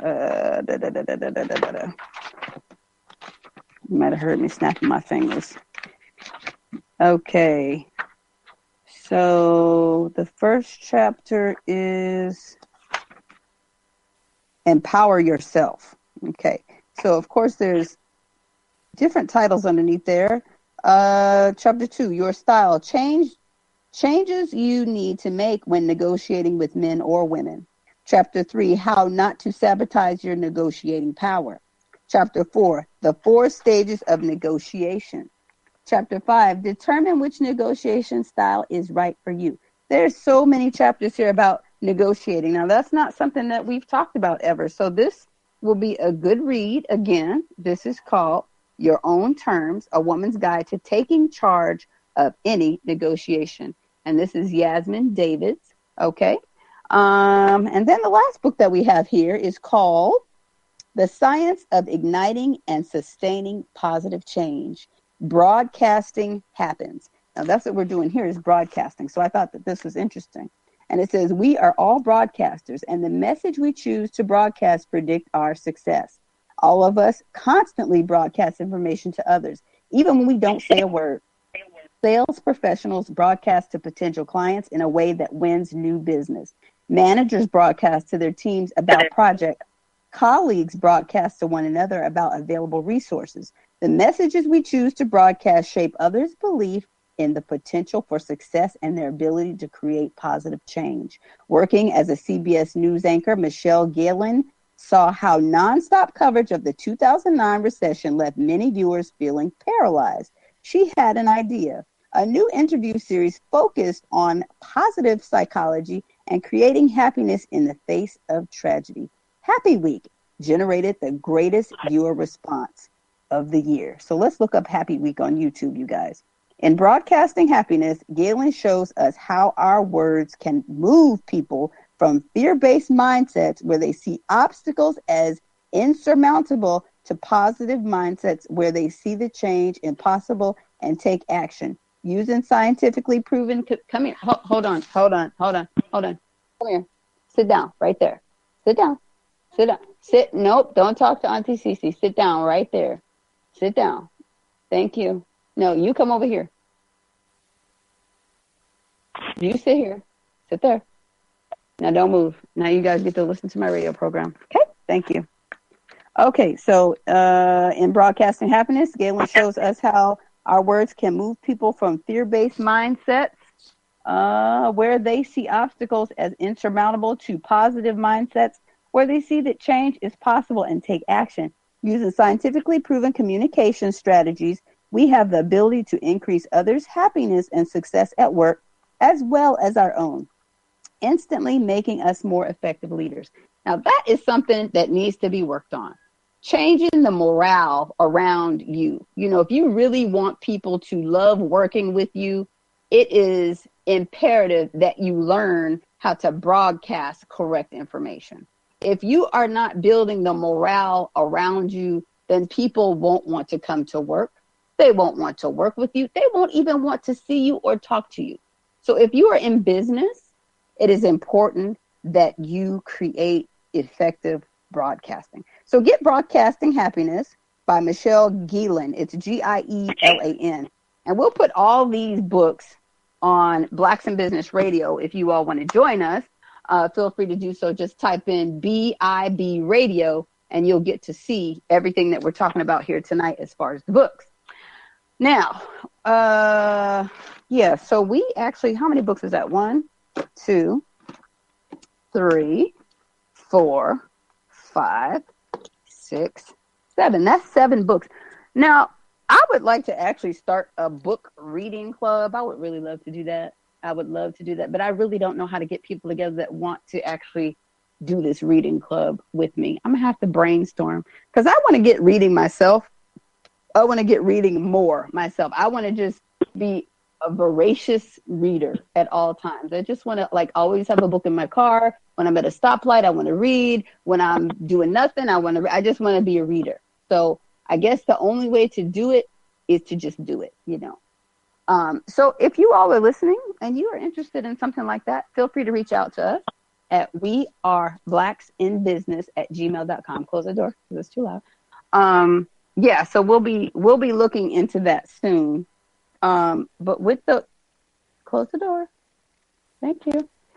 But for now, again, we will post these books on our Facebook page. And, you know, I'm going to read some of these tonight. And I just found out that my library, the one near me, is open till 9 o'clock at night, Monday through Thursday. Okay. So that's quite exciting. And I also found out that they're open on Sunday. Now, I'm used to that because in Washington, the libraries are just open like that. But here in St. Louis, I find that they're not because the dynamic of things are just kind of different. But I found this downtown library. So if you are here in St. Louis, the downtown library on Olive is open Monday through Thursday. Oh, goodness. What is their opening time? I got it here. I'll tell you after the commercial, but I do have it here. But yes, we're going to take our last commercial break. You're listening to Blacks in Business Radio. We're here every Thursday at 7 p.m. Central Standard Time. Support Black Talk Media Project.org. We do have a fundraiser going on right now, so reach out to us. Blacks in Business Radio, Black Talk Radio Network.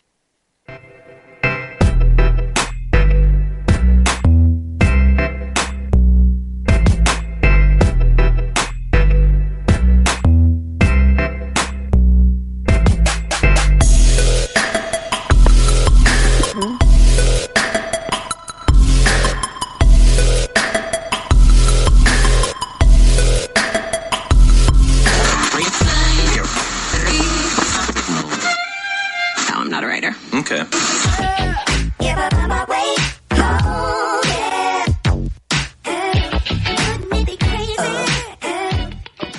Black Talk Radio since 2008, providing new black media for the masses.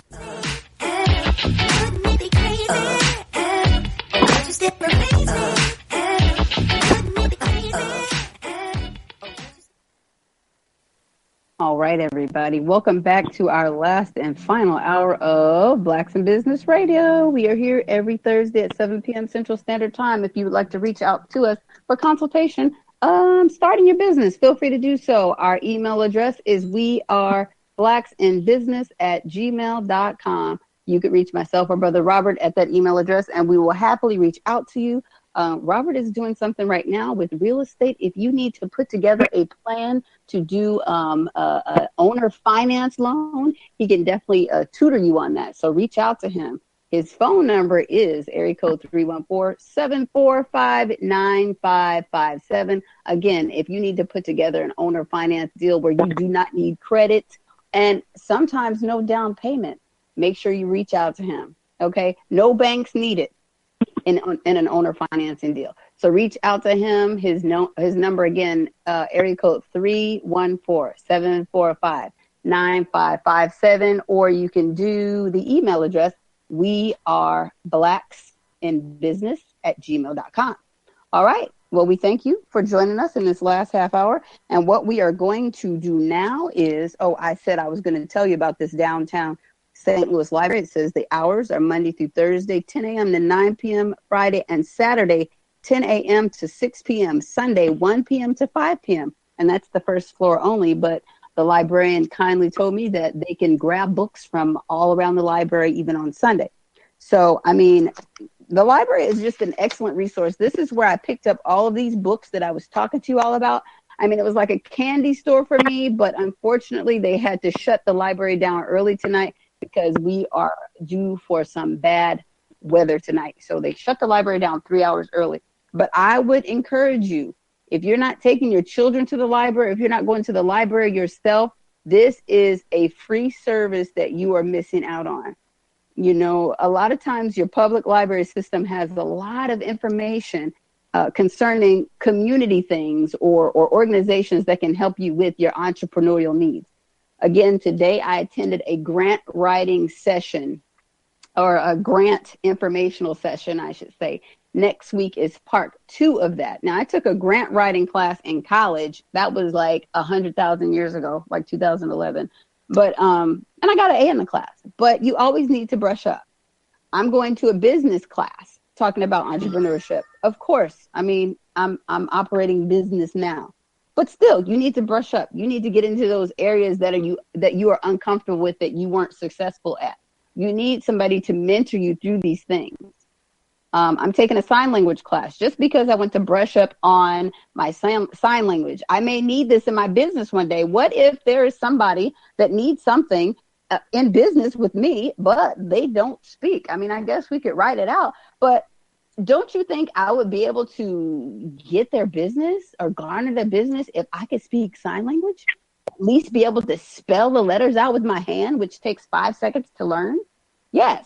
Look for opportunities that make you a player in business. Sign language would make you a player, people. I'm telling you. Other languages would make you a player. They have a program called lynda.com, Lynda, lynda.com. Again, that is through your public library system. Learn another language. Go to YouTube University. Learn something. All right. So what we are going to do now, Robert, are you still there? Because I'm just kind of going there. Well, you doing what you do. Right. That is exactly right. I wouldn't be me if I didn't. Okay. YouTube. Let's go to YouTube University. I've got some students in front of me because they're being a little bit loud in the other room, but that's all right. Sorry. No, you're fine. Okay, let's see. Maggie Anderson. Okay. My Black Year. Nope, but I want you to zip it and throw it in the ocean. Okay. We're almost done. We got like a little bit of time left, but I need you to turn that down completely. Okay, so this is, again, Maggie Anderson talking about My Black Year. Now, we won't get to the whole thing, or we might get to the whole thing. Let me see. No, we won't get to it. It's 18 minutes long. We'll share this on Blacks in Business. And she's talking about what her and her family did the whole year in order to attempt to shop Black. I want to thank you all out there for listening. If you'd like to chime in, press ***. I'm so sorry I did not recognize you. But if you'd like to chime in, feel free to do so. Just press ***. especially as we get into My Black Year with Maggie Anderson. We might have to muddle through a YouTube commercial like I knew, but we're going to get into My Black Year here. Look into that, people. How can you support Black? I mean, we're always trying to do that, but just look into it. Okay, so here we go. Let's see.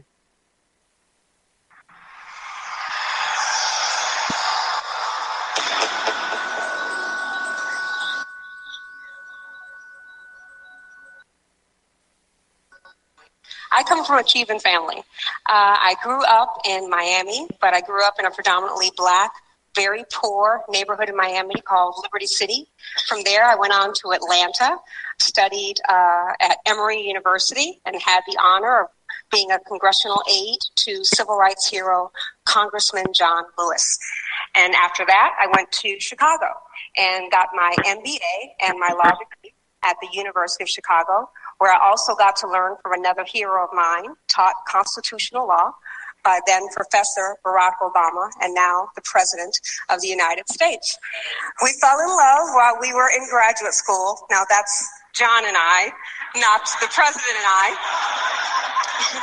We found great success in corporate America, got married, bought our pretty house in our pretty suburb, had our 2 pretty little girls, and we're living out our picture-perfect, comfortable Cosby life. But when we analyzed the rest of the Black community, we saw that things were getting worse and worse for most Black people. We felt guilty about that. We felt bad about that. So we gave more to our Black church. We gave more to the NAACP and the UNCF. Wasn't that enough? Philanthropy is commendable, but it must not cause a philanthropist to overlook the circumstances of economic injustice which make philanthropy necessary. Dr. Martin Luther King said that. Now, what is this economic injustice he was talking about? What are these circumstances he was talking about? In America, in the Asian community, the dollar circulates among the community's banks and retailers and professionals for about 28 days before it leaves the community. In Jewish communities, that circulation period is about 19 days. In WASP communities, predominantly white areas, if you will, the dollar stays 17 days. My Hispanic brothers and sisters keep their dollar for about a week. And in the Black community, the community Dr. King was slain fighting for, we keep our dollar for 6 hours. Let me tell you what that means in real life terms. That means in Asian communities, Asian kids get to see business owners who look like them every day, all the time. There are Asian banks and insurance companies and grocery stores all over the community, and those businesses employ from the community, and the families take care of those businesses and vice versa. Asian unemployment in America is at a low 4 to 5%. Most Asian Americans, over 50%, are self-employed or employed by Asian firms. That those circumstances, that economic and business growth, lead to high educational attainment. There's business and political power, low poverty, strong businesses, low crime in Asian neighborhoods. 6 hours in the Black community. Let me tell you what that means. That means that Black kids can't see business owners who look like them every day. There are no Black-owned grocery stores and dry cleaners and pharmacies and clothing stores locally owned in the Black community. So the people there cannot get jobs, much less create jobs in the community. So Black unemployment in places like Detroit, Gary, and Oakland, sometimes 40%. And those circumstances lead to social problems like recidivism, high crime, high gang and drug activity, poverty. That's what's going on with those 6 hours. And those disparities cause the same kind of problems in the corporate space. 60% of the money that is spent with Asian suppliers in corporate America, so your Asian professional firms, Asian products you see on the shelves, used to be spent with Black-owned businesses. And the same kind of shift has happened between Hispanic businesses and Black-owned businesses. That's why when you go into a grocery store, you'll see whole aisles full of products coming from Asian companies, from Hispanic companies. So let's go to the grocery store or the drugstore and see where the Black-oriented products are.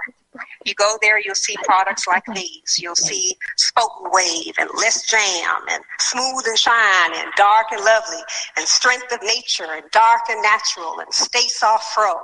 All those products that only Black people buy every day. 100% Black market. All those products are owned by L'Oreal, a company out of France. All those billions of dollars leave the Black community. Some of that money could come back if L'Oreal had supplier diversity, if L'Oreal was doing any business with Black-owned firms. L'Oreal only has Black buyers, no Black suppliers. Same deal with Hennessy.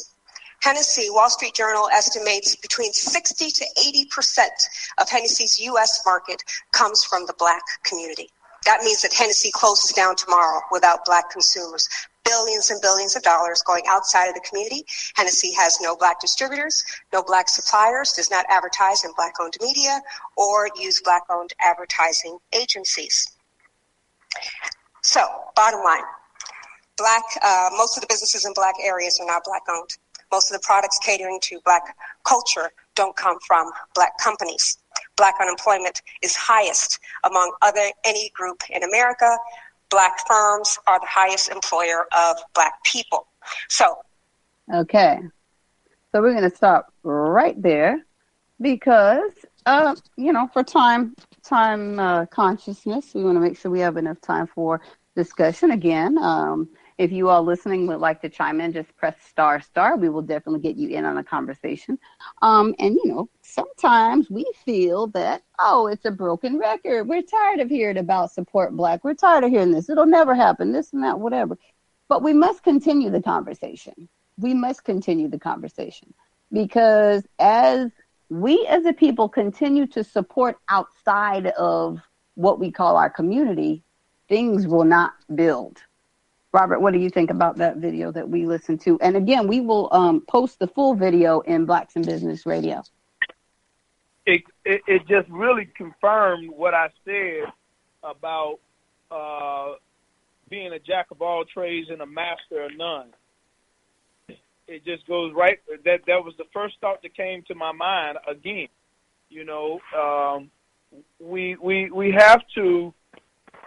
You just got to find your niche, whatever it is, and actually make that one thing that you do. There's, as she said, there's no Black grocery stores. There are no Black grocery stores in our community. So, I mean, how do we become self-sufficient as a people when we're all over the damn place?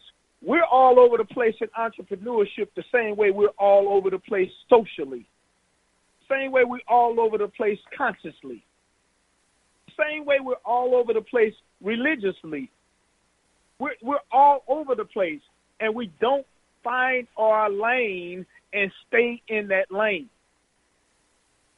All over the damn place, and that's the problem, And so when we're all over the place trying to be all these different things, but then mastering none, then it's like, that's why you see these Arabs coming into our community and they find their lane.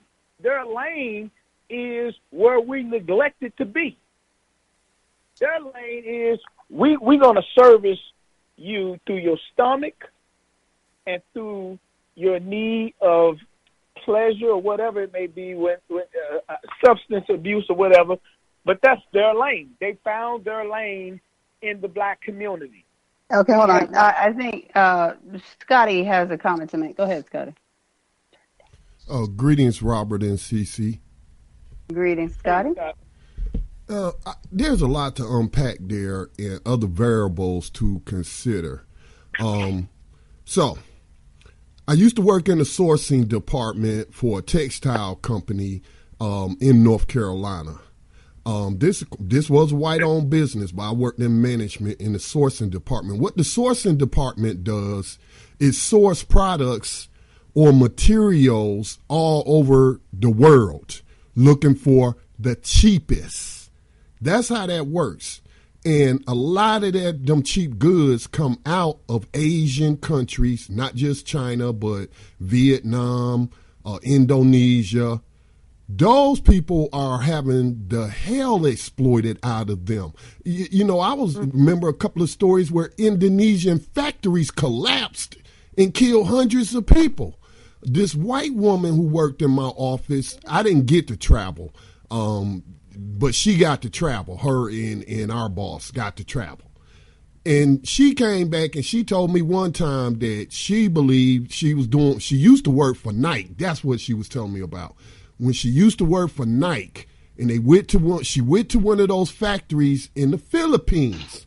And she said she think that those women were being held as slaves, saying that they were. That happens in the United States, though. Huh? That happens in the United States. Yes, it happens in the United States, but not on the level in these other countries that don't have the labor laws and stuff that the United States has. So that's something that we need to consider when we ask why major companies like L'Oreal don't have any black suppliers and why they have Asian suppliers. Well, that's why. Because they're exploiting the hell out of Asian people. You know, I don't want to call them slaves because we got real slavery here in America where a lot of black labor is being used by these corporations. But I would call them poverty. They get paid poverty wages, just like it's becoming here in the United States. People are paying. I just saw a thing, Amazon, Jeff Bezos, richest man in the history of the world. I think he's worth about a couple of $100 billion. Amazon employees are it seems like he's following the Walmart model. Amazon employees qualify for food stamps. So that's a shame. This is the model. Well, if you want to make it. I just heard today, because of all the changes, Walmart has just boosted their employees up to the minimum wage of $11 an hour and some sort of incentives. But I mean, that still is not enough money. But they still not going to get 40 hours a week because they purposely cut them off at 39 hours a week. Okay. Right. So they don't have to get into all that. Yeah. Yeah. So, I mean, we do want to, that's why we have Blacks in Business on the network. We do want to promote black ownership, black entrepreneurship, and we want people to buy black. But at the same time, we have to also acknowledge this global market and how it works and why we don't have some of those things. Those are Europeans in France exploiting the hell out of Asian people. Now, you don't have that kind of labor exploitation in Africa, but it could get there. I was reading about Zimbabwe today selling off some of its assets so that they can attract investors. Well, what kind of investors do you think they're going to attract? China, white people, I mean, everybody but people that look like them. Exactly, Sisi. And then, you know, I talk about on New Abolitionist Radio how these corporations won't give us a job on the outside. We ain't been to prison. But once we go to prison, they can find something for us to do. Okay? Oh, yeah. And that's even becoming the case in Africa. I saw a video on YouTube out of Uganda where they said their prison slaves were producing $500 million a year in cotton. Wow. So these are the challenges, and then when you add in racism at the banks, okay, when we try to get loans, I'm preaching to the choir now. Y'all know all about redlining and how black people can have the same credit score, but we'll get turned down for loans or we'll get put into predatory loans. So there's a lot of challenges facing the black entrepreneur. I'm not trying to be a pessimist, but I got to acknowledge the reality of what I'm seeing. Now, there are some things. And you're right, Scotty. You're 100% right. Again, that's why I was talking when I was referring to the books that these Caucasians write about the reality of entrepreneurship. It's not the same as the black entrepreneur. It's not the same as the black family. It's not the same as the black man or the black woman. Our dynamics is totally different. Right. You know, it's totally different. So, yeah, we can read and eat the meat and chew out the bone. We can take the best. Elijah Muhammad said this. He said, study the Caucasian because he makes no excuses for his failure. He taught this to the Muslims. And this is good for all black men and women. Study Caucasian because he makes no excuses for his failures. Take the good of him, and apply it to yourself and obtain you some luxury in this life. And that's what we have to do. We have to study the Caucasian. Now, Robert, we can't expect to put a moral compass on world economy. We are the poorest people with the highest moral compass when it comes to economics. Well, I would say I wouldn't call that a bad thing.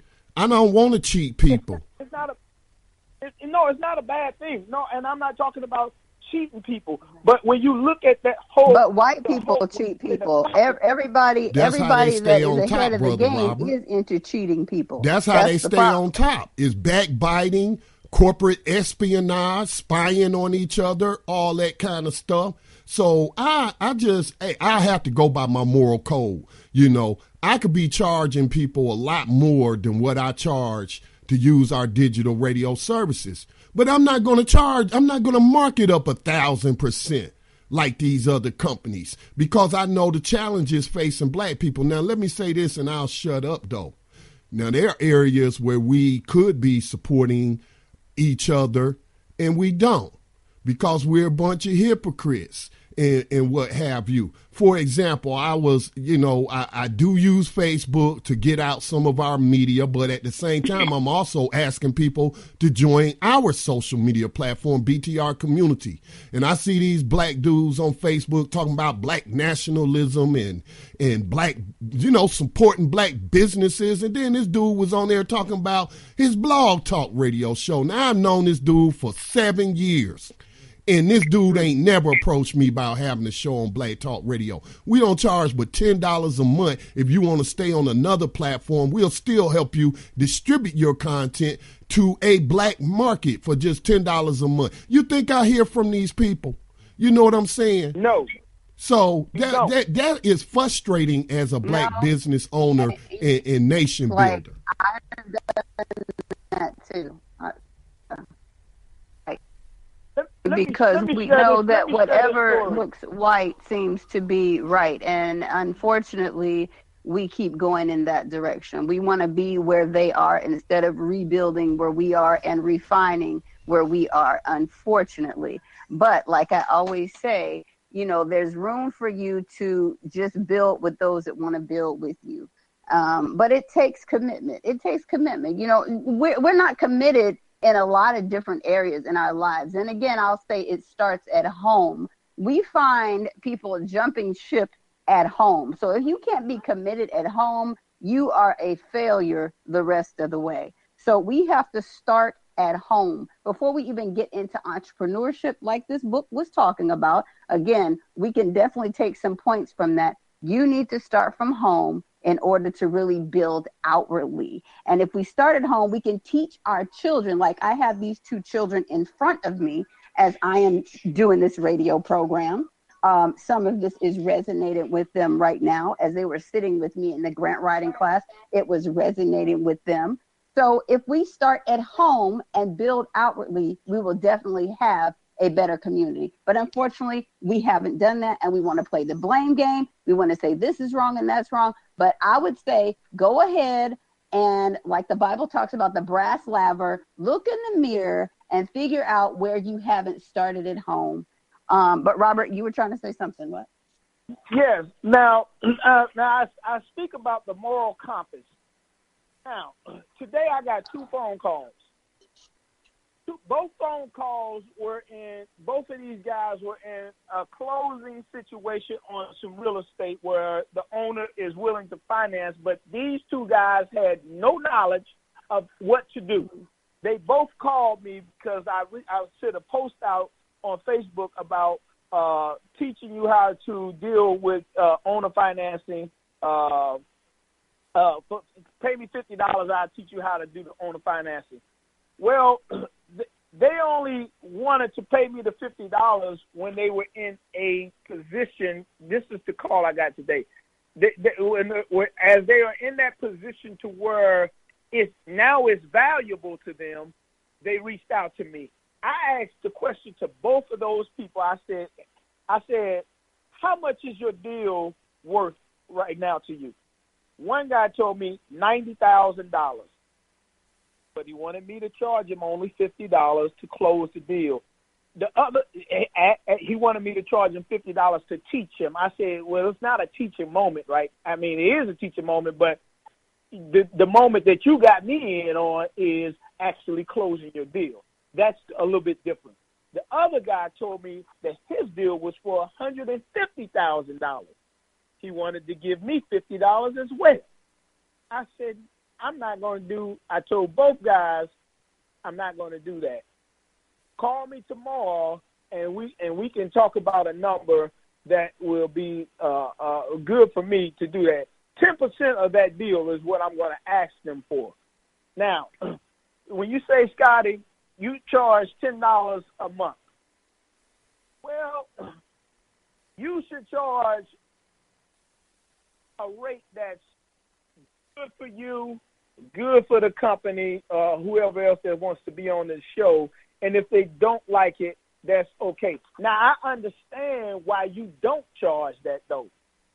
I understand why you don't charge it. Because a person would probably opt out because of the fact that they think that blog talk crap is better.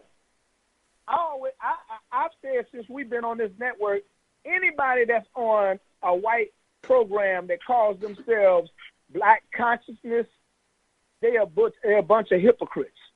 You have a setup right now that is available for. This is why I look at the moral compass of things. I say now we put this high standard on ourselves, but we don't perform in that level for real. We really don't. We only use that when we don't want to do something with one another. But outside of doing something with one another, we don't have that moral compass. That's why these Arabs can come in our community and we go to them and spend all our money with them rather than spend all our money with the brother. And these things, man, these things are the things that drive me so crazy. That's why I always say I'm so thankful for correct information. Correct information, because had it not been for correct information for myself personally, I couldn't have been 24 years going and counting without filling out an application, without having anything that resembles a job-like environment. I wouldn't be able to do that. So correct information is why BIB, Blacks in Business Radio, Blacks in Business on Facebook in every city. Correct information. The only information that I know is what I share. Anything outside of what I know, I don't share. And Scotty, you should charge more. Well, Robert, let me just say this. Look, what's the name of that one? It's SoundCloud. SoundCloud only charge $10 a month to distribute. SoundCloud and Mixcloud. Yeah, they only charge $10 a month. Now, if I'm charging $10 a month at that low of a price, that's very affordable for people trying to reach an audience of black people. If I charge $50 a month, I mean, come on. If they not coming when it's 10, they ain't coming when if it was 50. And that's true. That's true. You're so right. And I'm totally 100% on with what you're saying. I totally get it. That's why in our store, on comparison, I tell people, bring your smartphone with you to shop with us. If you can find anything on the internet that's cheaper than what we sell it for, we'll meet that price, at least meet the price. At least meet the price.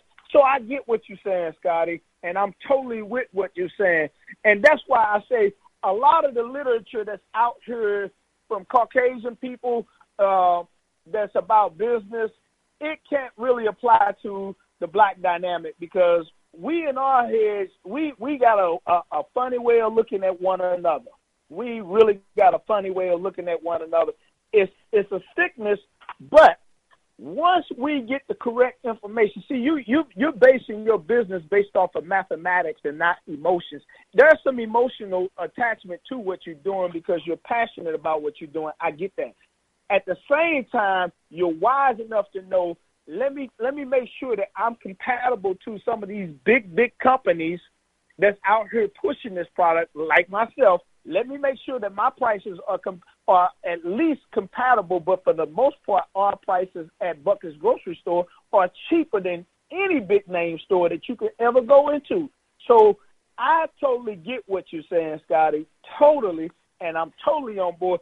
Actually, I'm more committed after this conversation to actually push your program, because it is just the name alone, Black Talk, I'm sorry, Scotty. Black Talk Radio Network. But what we have got to do is actually be done with this episode of Blacks in Business Radio. It has been a very fulfilling conversation.